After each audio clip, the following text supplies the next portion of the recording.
Hi, this is Dylan Cox for secondsout.com here with the voice of boxing, Michael Buffer. Great to see you in the UK. When did you arrive? Good to see you too, Dylan. My wife and I got here yesterday afternoon, and we always love London, so we're glad to be here. Froch Kessler is the headline of this bill. You obviously seen both of those guys fight before. What do you think of the fight itself, Michael? It's like a rock star event, because here you have two of the best, not just the two of the best fighters in the division, two of the best in the world, fighting each other in a rematch that was a very close decision, fought in Denmark last time. Now it's going to be in front of 18,000 roaring fans, and quite a few thousand Danes are going to be here, absolutely. But it's a promoter's dream. It's a fighter's ideal situation.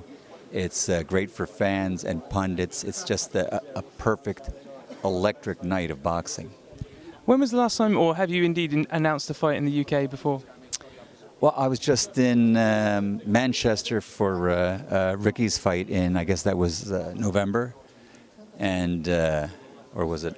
Yeah, it was November. Okay, go back and forth a bit; it gets mixed up. But I've been here many times for Nazim, Lennox Lewis, Ricky's fights, Calzaghe in Wales, and so I always love being here. You've done so many fights over the years. Everybody in the sport and outside of the sport knows Michael Buffer, and they know Let's Get Ready to Rumble. It's such a big event that it warranted you coming over. How busy are you these days? I mean, because there's just fights on HBO all over the place. I mean, what's your schedule like? I'll give you an example. 4 weeks ago, Buenos Aires, then flew to Mannheim for a Klitschko fight, back to LA. Back to Moscow last week, went home to a charity event in LA, and then Monday left for here in London. Do you ever think you're going to start winding down your career, or is there plenty more years of you announcing fights? The plan was a few years ago to actually ask for more money from the promoters. That way I'd have to work less, because they would just say, no, you can't, you can't do that. So I figured I could cut the fights in half.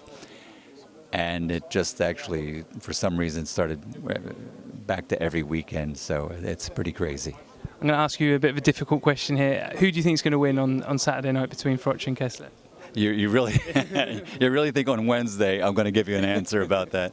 I'll tell you Sunday morning who I thought might win, okay? That's great, Michael. It's been brilliant to see you. Thanks very much for joining us. Cheers. Thanks a lot.